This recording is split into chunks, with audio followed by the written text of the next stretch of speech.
जी हां, supreme court ने राहुल के खिलाफ चल रही कार्रवाई पर रोक लगाई है। सुप्रीम कोर्ट ने लखनऊ ट्रायल कोर्ट के समन पर रोक लगाई है और बता दें कि सुप्रीम कोर्ट ने मामले में नोटिस जारी कर जवाब मांगा है। मूल याचिकाकर्ता से 3 हफ्ते में यह जवाब मांगा गया है। राहुल के समन पर रोक लगाने के साथ ही सुप्रीम कोर्ट ने देखिए कड़ी टिप्पणी भी यहां पर की है और कहा है कि राहुल से कहा है कि हम आपसे सवाल पूछते हैं कि आपको कैसे पता कि चीन ने कितनी जमीन कब्जा कर रखी है भारत की। सुप्रीम कोर्ट ने यह भी कहा क्या आपके पास ऐसे कोई दस्तावेज मौजूद हैं जिससे इस बात का खुलासा होता है या पता चलता है। सुप्रीम कोर्ट ने कहा कि सच्चे भारतीय होने के नाते ऐसे बयान ना दें।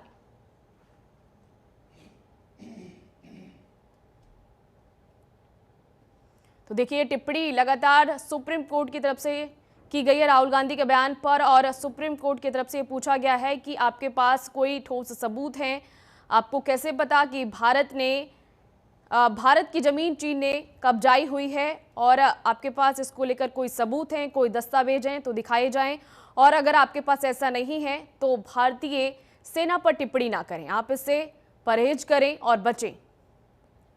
दरअसल आपको ये भी बता दें कि राहुल गांधी ने एक बयान में ये कहा था कि चीन ने भारत की जमीन को कब्जा कर लिया है और भारत सरकार जो है उस पर कुछ नहीं कर रही है।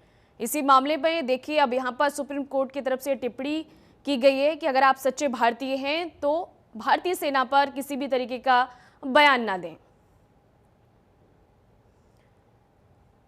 और देखिए सुप्रीम कोर्ट से यह भी कहा गया है कि सेना पर आपत्तिजनक टिप्पणी ना की जाए। ये बातें राहुल गांधी को लेकर यहाँ पर सुप्रीम कोर्ट की तरफ से कही गई हैं। आपको कैसे पता कि चीन ने जमीन हड़पी है, आपके पास कोई ठोस सबूत है, इसकी कोई जानकारी है, क्या आपके पास कोई दस्तावेज हैं जिनसे ये पता लगाया जा सके कि चीन ने वाकई क्या सच में भारत की जमीन को कब्जा लिया है, हड़प लिया है। इस बात का कैसे पता चलेगा, इस बात का खुलासा कैसे होगा, ये बातें तमाम बातें देखिए सुप्रीम कोर्ट की तरफ से राहुल गांधी के बयान पर कही गई हैं।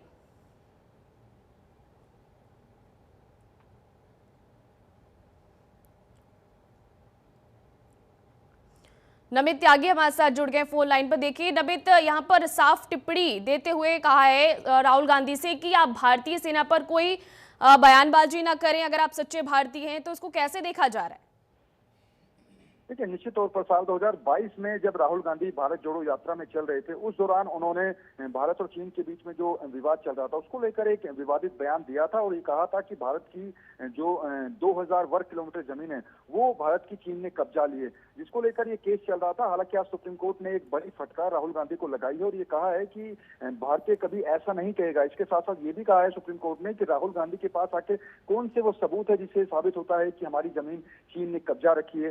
साथ ही सुप्रीम कोर्ट ने यह भी कहा कि अगर आपके पास कुछ सबूत हैं तो आप इस बात को संसद के अंदर भी इस पर सवाल पूछ सकते थे। तो एक बड़ा जो फटकार है वो राहुल गांधी को जरूर लगाई है। हालांकि राहुल गांधी को राहत भी मिली है इस मामले पर। सुप्रीम कोर्ट ने यह कहा है कि जो निचली अदालत है वो इस मामले पर आगे की कार्रवाई ना करें। तो ऐसे में राहुल गांधी को राहत, निचली अदालत को नहीं कोई कार्रवाई करने का नहीं आदेश दिया सुप्रीम कोर्ट ने, लेकिन दूसरी तरफ फटकार भी लगाई है। नमित, तो क्या लगता है कि अब राहुल गांधी ये सबूत, ये दस्तावेज पेश करेंगे, जाके सुप्रीम कोर्ट में या संसद में दिखाएंगे, सवाल पूछेंगे कि देखिए चीन ने हमारी जमीन को कब्जा लिया है, भारत सरकार कुछ नहीं कर रही है, साफ तौर पर देख रही है खड़े हुए? देखिए एक बड़ा सवाल है कि अभी संसद का मानसून सेशन चल रहा है, ऐसे में क्या राहुल गांधी संसद के अंदर इस मुद्दे को उठाएंगे? क्योंकि सुप्रीम कोर्ट ने जिस बात का जिक्र किया है कि अगर आप भारत जोड़ो यात्रा के दौरान आपने सेना को लेकर ये जो विवादित बयान दिया था, अगर आपके पास कोई सबूत है तो आप एक चुने हुए सांसद हैं, आप संसद भवन के अंदर इस मुद्दे को उठा सकते हैं। लेकिन जिस तरीके से जो राहुल गांधी ने सुप्रीम कोर्ट के अंदर याचिका इस मामले को लेकर दाखिल की थी और ये कहा था कि जो लखनऊ की निचली अदालत में जो मानहानि की शिकायत उनके ऊपर की गई थी, इसको लेकर राहुल गांधी ने सुप्रीम कोर्ट का रुख किया था और उस पर कार्रवाई पर रोक की मांग की थी, उसको सुप्रीम कोर्ट ने जरूर स्वीकार किया है। और राहुल गांधी की याचिका में जो ये बात कही गई थी कि उन पर जो कार्रवाई की जा रही है लखनऊ की निचली अदालत में, उस पर रोक लगनी चाहिए। सुप्रीम कोर्ट ने ये आदेश दे दिया है। नमित, मैं आपको रोकना चाहूंगी भाई, हमारे साथ बीजेपी नेता जुड़ गए हैं आरपी सिंह फोन लाइन पर। आरपी सिंह जी, मैं आपसे पूछना चाहूंगी, देखिए सुप्रीम कोर्ट की तरफ से ये सख्त टिप्पणी की गई है राहुल गांधी को लेकर कि अगर आप सच्चे भारतीय हैं तो भारतीय सेना पर पहले किसी भी तरीके की बयानबाजी ना करें, गलत टिप्पणी ना करें, आपत्तिजनक टिप्पणी ना करें। अगर सच में ही चीन ने भारत की जमीन को कब्जा लिया है, हड़प लिया है, तो आप दस्तावेज पेश कीजिए, और ऐसा आपके पास है, कोई दस्तावेज है, कोई सबूत है, तो जाके सदन में सवाल पूछिए। तो आप कैसे देख रहे हैं इस टिप्पणी को, इस बयान को?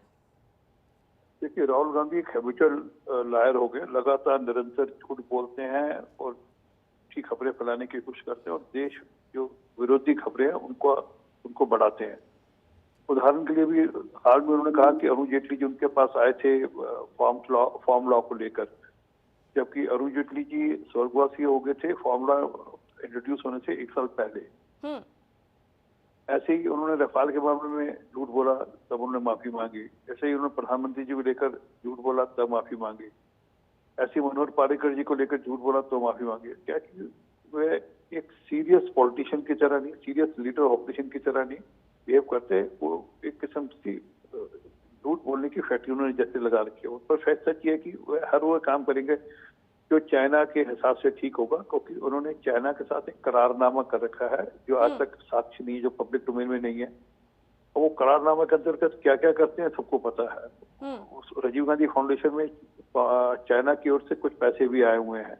तो ये सब मामला ये है कि चाइना के बिहाफ पर कुछ भी जो चाइना के पक्ष में होगा वह बोलेंगे और भारत की सेना का मनोबल तोड़ेंगे और भारतीयों का मनोबल तोड़ने की कोशिश करते हैं। लेकिन आरपी सिंह जी, सवाल यहाँ पर सिर्फ राहुल गांधी का नहीं है, सवाल तो और भी विपक्षी नेताओं का। अखिलेश यादव भी सदन में कहते हुए नजर आए कि जो पड़ोसी देश हैं वो लगातार भारत में घुसने की कोशिश कर रहे हैं, भारत की जमीन हड़प रहे हैं, लेकिन भारत सरकार कुछ नहीं कह रही है। अखिलेश यादव की तरफ से भी हमने देखा और सुना, वो सदन में ये कहते हुए नजर आए। जब ऑपरेशन सिंदूर पर चर्चा हो रही थी, 16 घंटे का समय निर्धारित किया गया था, तो उस वक्त भी उन्होंने ये सवाल उठाया था। देखिए, ये सबके सब क्या है कि जमीन खो चुके हैं। अब जमीन मतलब अपनी राजनीतिक जमीन खो चुके हैं और ये राजनीतिक जमीन वापस पाने के लिए इस प्रकार की गलत बयानबाजी, झूठी बयानबाजी जिससे सेना का मनोबल टूटे, इस प्रकार की बयानबाजी लगातार करते हैं और सेना के प्रकरणों पर भी प्रश्न उठाते हैं। अब ये नीति है, परंतु इनको कोई लाभ देने वाला नहीं है सब काम, क्योंकि अभी जैसे SIR पे भी लगातार प्रश्न उठा रहे हैं और जब झूठ पकड़े जाते हैं, तेजस्वी यादव उनमें से एक हैं, दो एपिक कार्ड, दो वोटर कार्ड लेकर घूमते हैं और झूठ बोलते हैं। ऐसे ये सबके सब क्या है कि क्योंकि जमीन इनके पास बची नहीं है, अब राजनीतिक जमीन बची नहीं, इसलिए कुछ ना कुछ झूठ बोलकर, झूठ परोसकर कोशिश कर रहे हैं कि हम अपनी राजनीतिक जमीन वापस बना लें। परंतु देश की जनता, देश के लोग, मतलब आरपी सिंह जी, आपका ये कहना है साफ तौर पर कि विपक्ष जो है वो झूठ फैला रहा है और वो जो उनकी बातें हैं वो झूठी हैं। बहुत बहुत शुक्रिया हमारे साथ जुड़ने के लिए और तमाम चर्चा करने के लिए।